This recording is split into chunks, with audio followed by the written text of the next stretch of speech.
Present perfect टेन्समा मैले पहिलेको भिडियोमा धेरै कुरा सिकाइसकेको थिएँ। आज चाहिँ म यसमा सिम्पल योबाट चाहिँ हामीले सेन्टेन्सेसहरु कसरी बनाउने, कसरी इंग्लिश बोल्ने भन्ने कुरा सिकाउन गइरहेको छु। So let's start the video.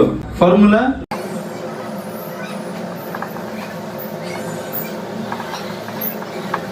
Present perfect टेन्समा ह्याज हैव सँग भित्रीको परेको हुन्छ भनेर बुझ्नुपर्छ है।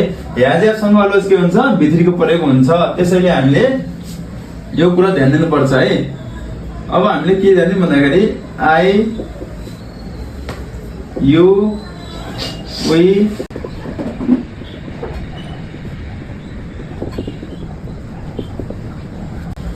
आई यु वी देसँग के लाग्छ, हमेशा ह्याभ लाग्छ भन्ने कुरा ध्यान दिनु पर्यो। प्लस ही सी इट और नेम सँग हमेशा ह्याज लाग्छ भन्ने कुरा ध्यान दिनु पर्यो। हामीले सेन्टेन्स बनाउने बेलामा यो कुरा एकदमै ध्यान दिनुपर्छ।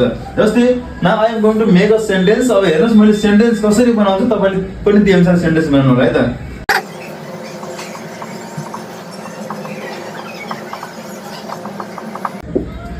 हरिले सुशी बनाइसक्यो है, बनाइसक्यो। प्रेजेन्ट पर्फेक्ट टेन्स भनेको प्रेजेन्ट भनेको अहिले भर्खरै, पर्फेक्ट भनेको भइसकेको, भर्खरै तर भइसकेको कामलाई हामीले प्रेजेन्ट पर्फेक्ट टेन्स भन्छ। त्यसैले हरिले सुशी बनाइसक्यो भन्नेमा चाहिँ हामीले के गर्न सक्छौं भन्दाखेरि अब ध्यान दिनु पर्यो, जान्नु पर्यो कहाँ, फर्मुलामा है।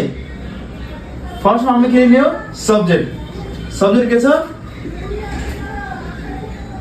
Hari. Hari is a subject. अब सब्जेक्ट सँग हामीले के लिनु पर्यो फेरि, helping verb. Has and have is are helping verb. So helping verb मध्ये हैज र हैव मध्ये कुनै एउटा ल्याउनु पर्छ, हामीले दुईटा ल्याउनु मिल्दैन है। त्यसैले एउटामा के लाग्छ त भन्ने कुरा ध्यान दिनु पर्यो। के लाग्छ होला त, हरि के हो, नेम। नेम सँग के लाग्छ, हैज लाग्छ। हैव कहिले पनि लाग्दैन, किन भन्दाखेरि हैव भनेको आई यु वी दे सँग मात्र हैव लाग्छ। नेम सँग चाहिँ हाम्रो हमेशा हैज लाग्छ। भनेपछि हरि हैज के गरिसक्यो, बनाइसक्यो। के मिन्स बनाउनुहुन्छ, मेक मिन्स बनाउनुहुन्छ भने मेक को हामीले के लगाउनु पर्यो, अब थर्ड फर्म वर्ब। मेक को थर्ड फर्म के हुन्छ, made. Hari has made sushi. Sushi is के हो, ऑब्जेक्ट है। Hari plus has plus made plus sushi, यसरी पनि हामीले बुझ्न सकिन्छ। हरि सब्जेक्ट आयो प्लस हैज हैव मध्ये हैज आयो प्लस भर्बको भर्ब आयो, भर्बको थर्ड फर्म प्लस सुशी के हो, ऑब्जेक्ट हो। यसरी चाहिँ हामीले सेन्टेन्स बनाउन सकिन्छ, हरि हैज मेड सुशी है। नम्बर 2, मैले पैसा दिइसके। मैले पैसा दिइसके,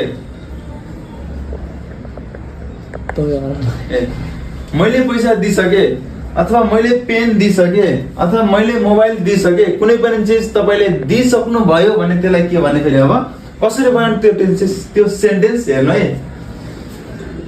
फर्मुलामा जानु पर्यो। हामी अलवेज सेन्टेन्स बनाउने बेलामा कहाँ जानुपर्छ, डाइरेक्ट फर्मुलामा। यताउता कहीँ झुल्ने हैन, सिधा जाने फर्मुलामा। सो फर्स्टमा सब्जेक्ट।